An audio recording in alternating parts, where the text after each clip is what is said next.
यहाँ पर आप देख पा रहे हैं कि हमारे हाथ में एक जो है आवेदन पत्र है, जो कि अटल आवासीय विद्यालय का है। जैसे आपका नवोदय प्रवेश परीक्षा होता है, सेम टू सेम उसी पैटर्न पर ये भी आपका होता है। आप यहाँ पर देख पा रहे होंगे कि अंतिम तिथि 25/1/2025 है, ठीक है ना। यहाँ पर आवेदक का नाम भरना है, अटल आवासीय विद्यालय के मंडल का नाम जिसके लिए आवेदन करने का इच्छुक है, ठीक है ना। यहाँ पर उम्मीदवार का नाम अंग्रेजी के बड़े अक्षरों में, माता पिता, अभिभावक, उम्मीदवार की जन्म तिथि यहाँ पर आपको फुलफिल करना है। उम्मीदवार की जन्म तिथि शब्दों में लिखना है, उम्मीदवार का वर्ग यहाँ पे चिन्हित करना है। अगर श्रमिक हैं तो श्रमिक और अनाथ हैं तो अनाथ, क्योंकि इन दोनों बेस पर आपको यहाँ पे क्या मिलने वाला है, आरक्षण मिलने वाला है। यहाँ पर आप देखेंगे, यहाँ पर लड़का है तो लड़का यहाँ पर 1 पे टिक लगाएं, लड़की है तो ये, ट्रांसजेंडर है तो इस पे 3 पे लगाएं, अनारक्षित है तो ये 4 पे लगाएं, आर्थिक रूप से कमजोर है तो इस पे लगाएं। यानी कि इनमें से आपको जो है 2 पे टच करना है। एक तो इधर वाला हो गया आपका जाति के आधार पर, और यहाँ पे हो गया क्या, जेंडर के आधार पर, कि मेल है, फीमेल है या ट्रांसजेंडर है। इनमें से कोई भी एक आपको लगा देना है, ठीक है ना। और इनमें से कोई एक लगा सकते हैं आप। दिव्यांग बच्चों के लिए यहाँ पर है, अगर दृष्टि बाधित है या श्रवण बाधित है, जिस प्रकार से भी है आप उसको चिन्हित करेंगे। उम्मीदवार का पहचान यहाँ पर आपको लिखना होगा, राष्ट्रीयता क्या है, धर्म क्या है, वर्तमान डाक का पता, आवास संख्या, मोहल्ला, ग्राम और ब्लॉक का नाम। ये बाकी चीजें जो है आप देख पा रहे हैं कि आपको यहाँ पर अपना पूरा डिटेल भरना होगा। फिर पीछे बढ़ते हैं, यहाँ पर सेम टू सेम वही चीजें हैं, आपको यहाँ पर भी करना होगा। यहाँ पर आपको अस्थायी पता लिखना होगा, आवास, मोहल्ला, ब्लॉक, सब कुछ यहाँ पे डालना है। मोबाइल नंबर आप जरूर दे दीजिएगा।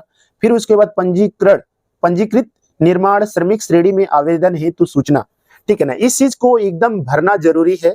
ध्यान रहे कि जो ये फॉर्म वही बच्चा अप्लाई कर सकता है जिसके माता पिता जो है श्रमिक श्रेणी में आते हैं, यानी कि श्रमिक में पंजीकृत होना चाहिए। अगर नहीं है तो बच्चे अप्लाई नहीं कर सकते। यही सबसे बड़ी खासूसियत है इसकी, कि वही बच्चे अप्लाई कर पाएंगे जो कि इस श्रेणी में आते हैं। बाकी बच्चों के लिए ये फॉर्म नहीं है, ठीक है ना। बाकी आपको क्या करना है, यहाँ पे विद्यालय का नाम, ब्लॉक का नाम, जनपद का नाम, कक्षा जिसमें वर्तमान में पढ़ रहे हैं, प्रवेश की तिथि और वर्ष, यहाँ पर कक्षा 5 या 8, आवश्यकता अनुसार उत्तीर्ण होने की तिथि, और बाकी बकायदा जो है ये सब आप स्कूल से भी भरवा सकते हैं। बाकी यहाँ पर आप देखेंगे आवेदक का यहाँ पे आपका हस्ताक्षर रहेगा। माता पिता यहाँ पर अपना घोषणा देंगे, यानी कि उनके हिसाब से यहाँ पे सिग्नेचर होगा, और यहाँ पर देखेंगे माता पिता के हस्ताक्षर हैं। अभिभावक अगर कोई है तो उस पर प्रधानाचार्य का यहाँ पे मोहर लगेगा। पावती यानी कि ये आपको जो है मिलेगा वहां से, ठीक है ना। ये सब सारी चीजों को फुलफिल करने के बाद ये चीज आपको मिल जाएगा।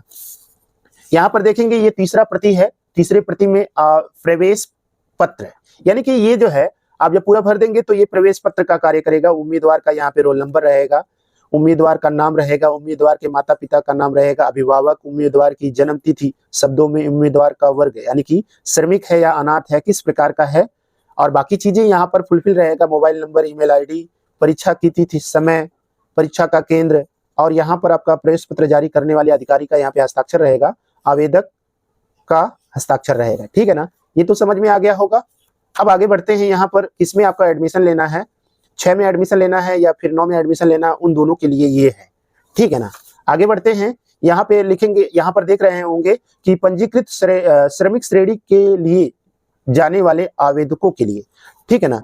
तो इसमें जो है श्रमिक विभाग में अगर आप रजिस्टर्ड हैं तो उसका पूरा डिटेल आपको यहाँ पर भरना पड़ेगा। जैसे मान लेते हैं पुरुष या महिला का यहाँ पे नाम, पंजीयन संख्या, पंजीकृत की तिथि क्या है, ठीक है ना।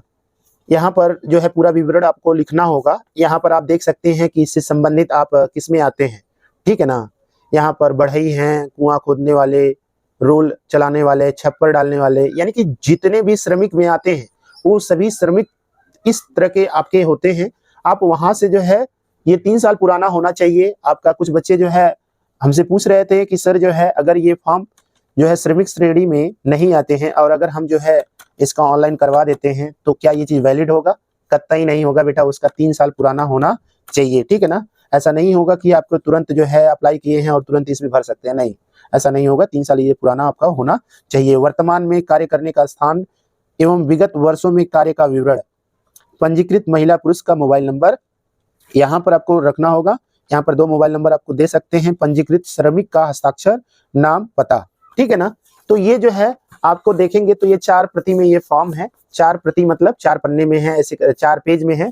पहला ये है, दूसरा ये है, तीसरा ये है और चौथा लास्ट में ये है। तो ये चारों प्रति को आप भर देंगे, भरने के बाद इसको जमा कर देंगे। फिर उसके बाद आपका जो है यहाँ पर परीक्षा आपका कब होगा, 9 फरवरी को होगा। तो हम उम्मीद करते हैं कि आप जो है ये फॉर्म जल्दी से जल्दी अप्लाई कर दें, अदरवाइज बहुत लेट हो जाएगा। और जो बच्चे नवोदय प्रवेश परीक्षा की तैयारी कर रहे हैं, एकदम अच्छे से तैयारी करिए और ध्यान रहे कि आपका सेम टू सेम नवोदय प्रवेश परीक्षा और ये अटल आवासीय विद्यालय का जो परीक्षा होता है, दोनों परीक्षा सेम है, इसमें दोनों में कोई अंतर नहीं है। तो हम कहेंगे कि आप अच्छे से तैयारी करिए और आराम से एग्जाम क्वालिफाई कर जाएंगे। और अगर उसमें भी चांस है, इसमें भी चांस है, दोनों फॉर्म आप अप्लाई कर दीजिए, ताकि अगर उसमें नहीं होता है तो इसमें हो जाए, इसमें नहीं होता है तो उसमें हो जाए, किसी एक में हो जाए, हम यही चाहते हैं। Best of luck, thank you so much, bye bye.